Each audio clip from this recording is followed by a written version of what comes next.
Hi, friends, and thank you for joining us for Care Team Chronicles. We are continuing this journey of self-care by sharing resources and tips from experts on how to do that physically, mentally, and nutritionally. We all need to remember the importance of taking care of ourselves while we struggle through emotionally difficult times and while we take care of others. Today, our episode is titled Feeling Good Matters, Nourish Your Body, Balance Your Mind. And we are so very fortunate to have Dr. Susan Taylor here to talk with us.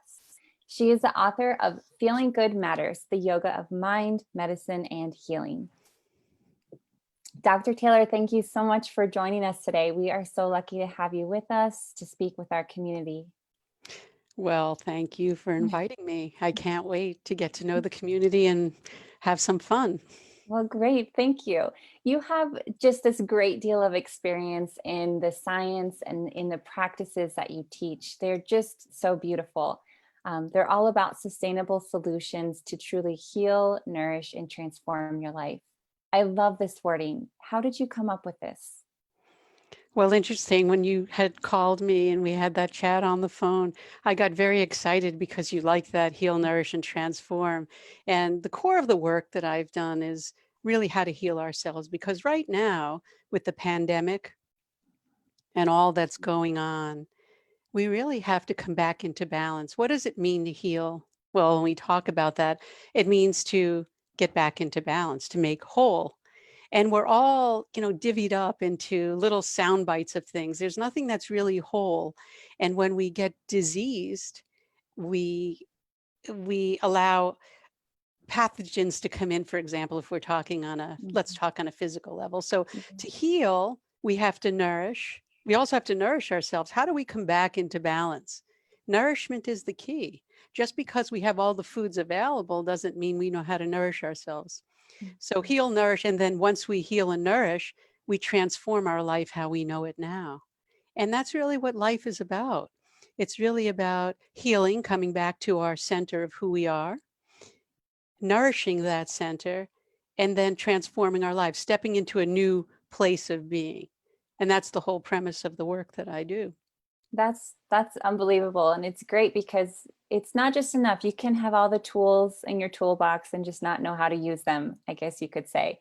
So having these steps to follow and how to actually use those to transform your life, it's great to be able to have that. Well, that's where I came up with science meets practice. It's one thing to know the science, and that's fantastic. But then if we don't have practices that are tools, we have the toolbox. Like if you open someone's cabinet, for example, they have all sorts of vitamins. You could keep taking them, but if you don't take them in a skillful, precise manner, in a systematic way, you're not going to get results. So people keep spinning their wheels. And the key is to take the knowledge and put that knowledge into a systematic, precise practice, and then you get the results you want. And Yeah. that's the whole premise of this, the book that you're seeing, Feeling Good Matters. I'm just finishing another one now, but it's always based in science and practice. And that's the cornerstone of everything because, as I said, you can have all the science you want, all the knowledge, and there's so much sound that we see so many sound bites. Do this for your lungs, do this for COVID, do this. But these little sound bites don't have a lasting effect because they're not done in a very systematic formula. And that's the real core. So you like heal, nourish, transform, but that requires a real precise, skillful, systematic way to put all of those tools together. And that's Mhm. what's in that book, Feeling Good Matters. I should have called it 12 steps to, nourish your body, Right. balance your mind instead of the yoga of mind, medicine, healing, and all of that. But the work is that I do. Well, I think it's great. I mean, I love it just the way it is. And so if we can get into it a little bit, we can talk a Sure. little bit more about the book. So in Feeling Good Matters, you talk about labels, that they contribute to our concept of a place and life. And you have cautioned, put your labels on a jar. You say, if you hold on to them, you'll own them through identification. Can you speak to your premise of keeping labels on jars and how this can contribute to developing a sustainable plan for living? Sure. When I always say labels belong on jars, I remember having clients that would come and say, I've been told I'm anxious. I've been told I'm depressed. I've been told I have this, I have that. Well, if you hold on to that title of what you have rather than I'm experiencing depression, I'm experiencing anxiety, I'm experiencing uh, feeling overwhelmed, Mhm. rather than, oh, I have this, I'm weak, I'm this. What you're doing is you're actually sending a message to your cellular structure. You see, everything starts in the mind. You could say the body, but the body and mind are one. So Mhm. if we keep saying, I'm this, I'm that, you will become that. The cells respond to what you're telling it. The cells have life. It's a life force. So I've always suggested, and I've seen tremendous results. Okay, you're experiencing an anxious moment. You're experiencing anxiety. It's the same when people say, I'm a drug addict. I'm always a drug addict. I'll be one forever. Where do you go from there? There's no exit strategy. Right. Why do we label ourselves?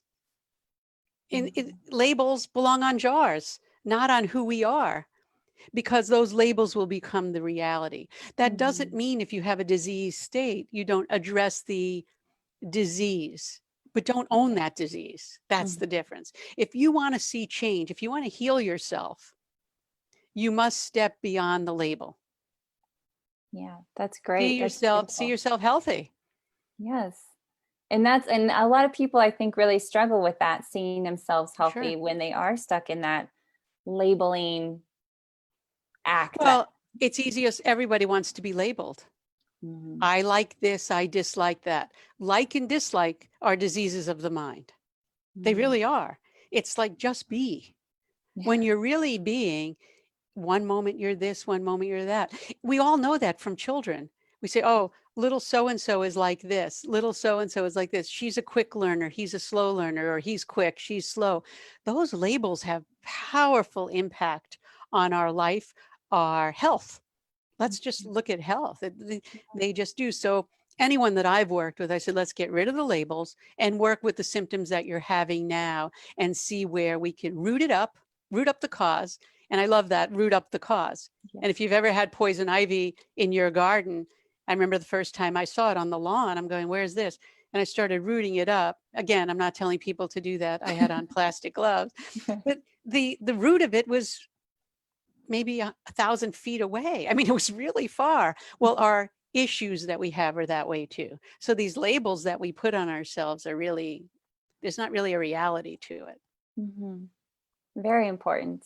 And to go off of that, in your book, you have these wonderful anecdotal examples. And one in particular, you spoke of Lisa and how her anxiety was the precursor of a physical disease. So, why is it that diseases of the body can result from these mental disturbances that we kind of create in our mind or that exist? Well, let's simplify it. Did you Mhm. ever get nervous and you get butterflies in your stomach, Oh, or there's something that you don't like, you have a dislike and you will freeze up or you want to avoid? Well, your body's reacting, correct? hmm, Your butterflies are reacting. That's just the simple form. So over time, as I say, the mind and body are one. What goes on even beyond the mind, but we'll talk about the mind here, hmm, has a direct, a blueprint on the physical structure of what's going on in the body.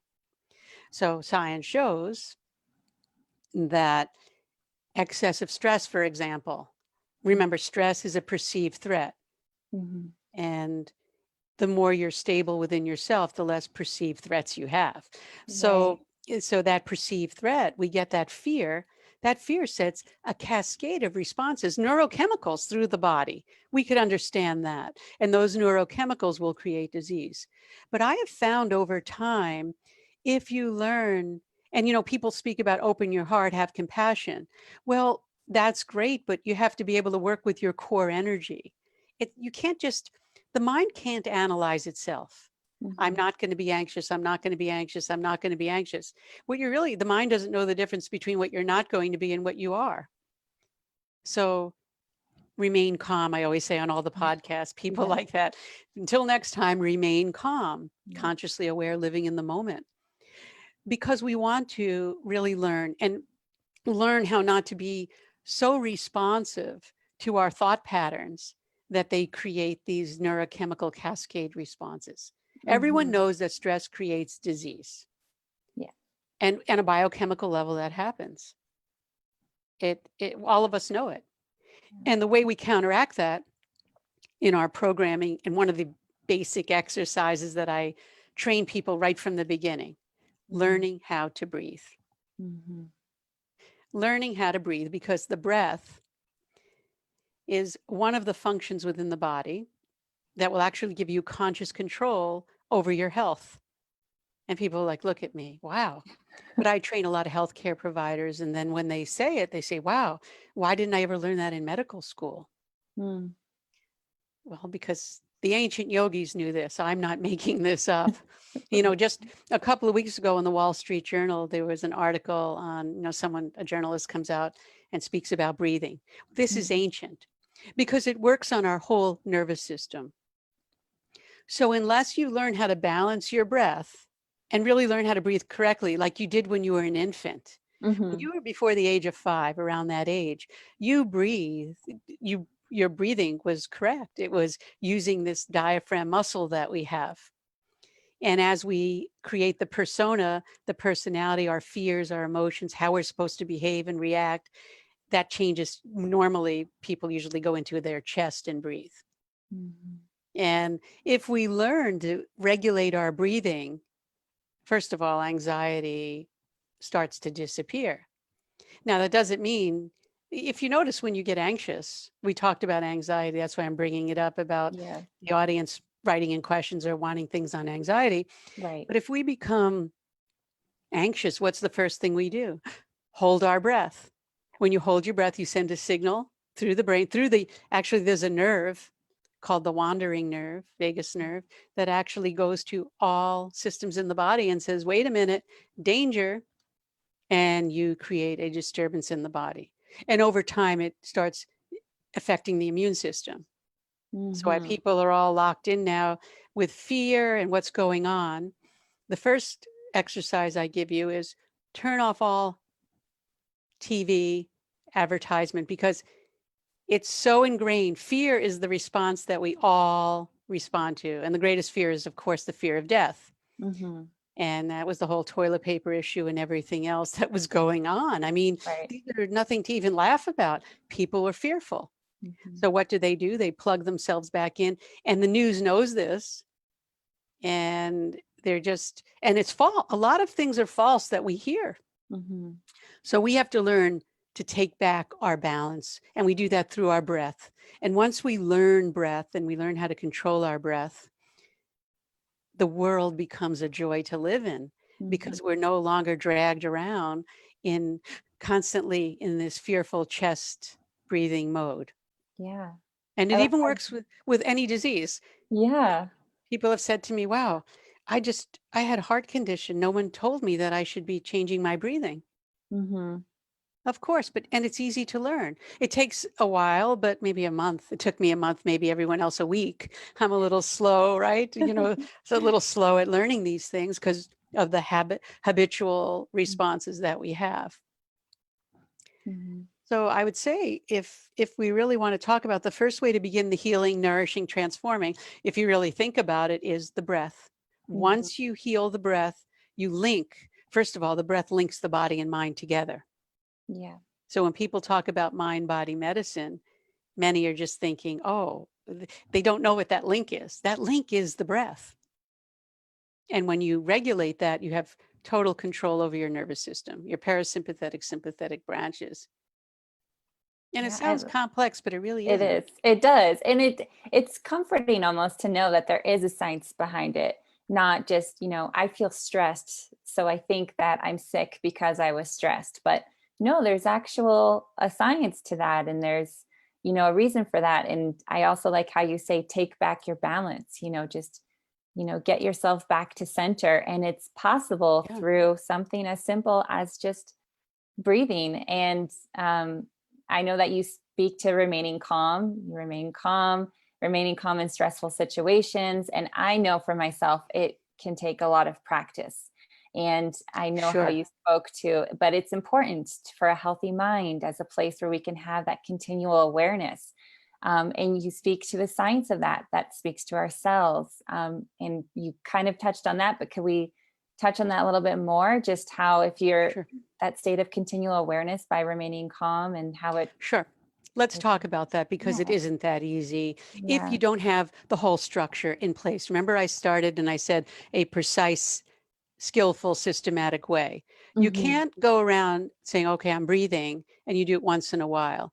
And by the Mm-hmm. way, the most ancient science is the yoga science.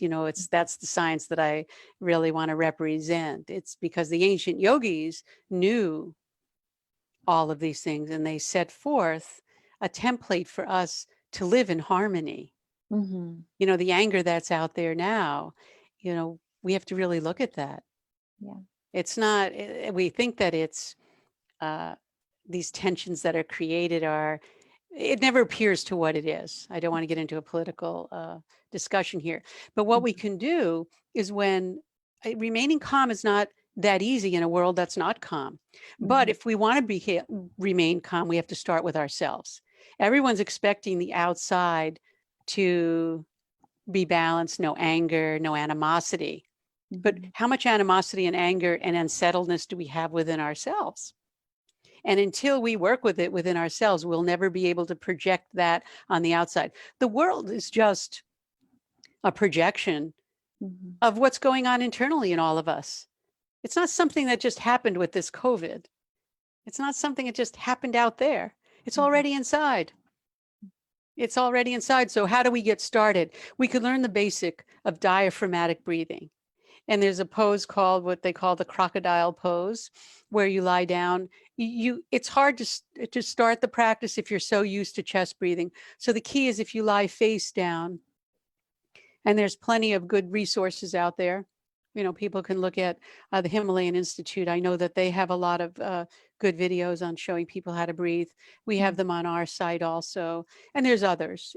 It's not specific, but you can rest your forehead on your forearms and you lay face down.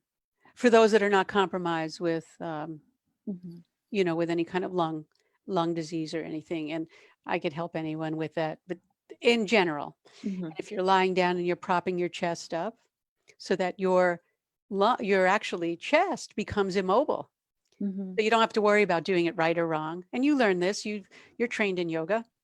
And we had that discussion Mm-hmm. where you train people in the crocodile pose. Mm-hmm. And each morning before you wake up, roll over on your abdomen and do some breathing. And then you can do that before you go to bed and just practice it for a few minutes. See what you start to feel like. Yeah. Feel that calmness. And once you start identifying, wow, I could be calm, then you can start regulating during the day. Mm-hmm. And once you really have established the foundation of breathing, then you can start adding other practices. You Mm-hmm. see, we all run around doing things. I mean, there are people that actually take yoga classes and don't breathe correctly. So Yes, I we're all believe that. doing it. Yeah, we're all running Yeah. to get to here when we haven't built the foundation. Mm-hmm. We want to put a plant in the soil, but the soil hasn't been fed correctly. Mm-hmm. It doesn't have the nutrients, doesn't have the correct biochemistry, the biome is not correct. So that's really, we start with breath. And when we discussed what we were going to talk about today, because there's so much Yes. that people can come across, but what's the first that I start? Breathing. Mm-hmm. Get rid of the labels, learn how to breathe. Yeah. It's like, And I, that's I, I don't fluff things up and, right. I don't sugarcoat things, but I enjoy people that are real sincere and want to really learn something, Mm-hmm. not sound bites. Mm-hmm. There's plenty of sound bites out there and everybody can do that, but that's not really how to heal, nourish, and transform your life. Right. And feeling good for that matter. Yes. It's Feeling Good Matters came out when I had heard about Robin Williams. It was when I was writing. And I said, I was a friend of mine who was in psychiatry. I had worked in psychiatry. And they ran a practice, Feeling Good. They said, feeling good really matters. And I said, hey, can I use that title? Because we're all running around. And if you don't wake up with joy in your heart and you're dreading getting up. We're walking around. Why have a life? Life Mhm. is to be enjoyed and serve so we could serve others, not so we could buy things. And I Right. think we're all waking up to that now. I Yeah. mean, we could see a proliferation of the universe right now just Mhm. because we've been 8 weeks away, 10 weeks away. It Mhm. shows the imprint that humans have on destroying nature Mhm. because we're doing it carelessly. So now's the time. We could all come back. We can feel good. Nature can feel good, and we could all live in harmony. And it's not a fluff dream. It's a Mhm. reality right now, and we can do this.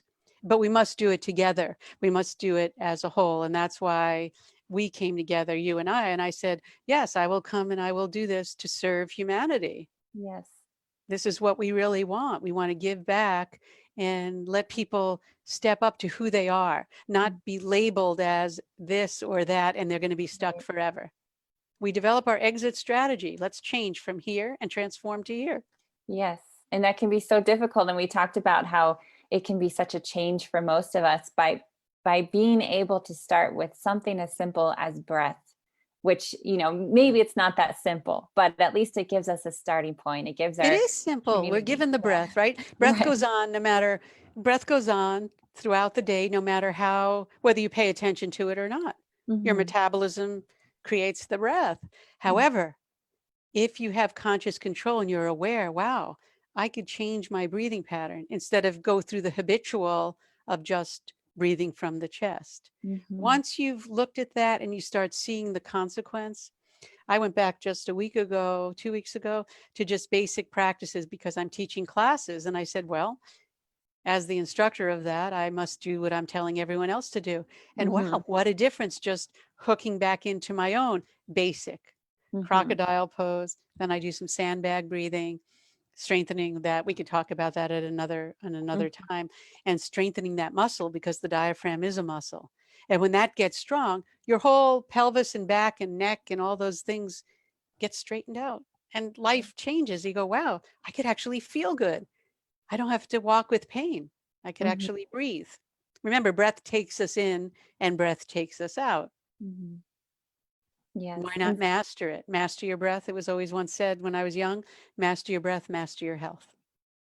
that's a great saying. I love that one. I didn't make So, it up. It was the and master I so trained with.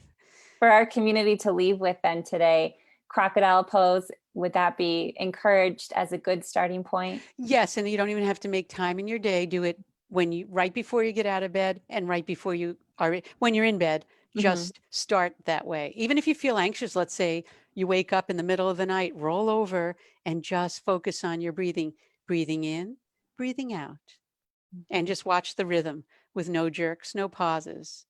Try Hmm. to have no pauses. Breathe in and then breathe out. Inhale and exhale and use counting. 1, 2, 3, 1, 2, 3. Hmm. Just do it for a couple of minutes and you'll watch. Everything will change for you. Well, thank you. It's so important. It's so valuable.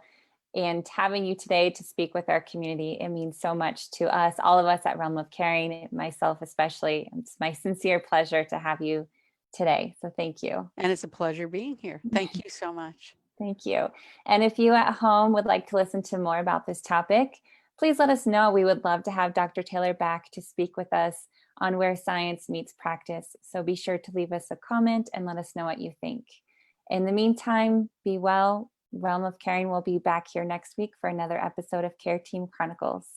Bye bye, friends.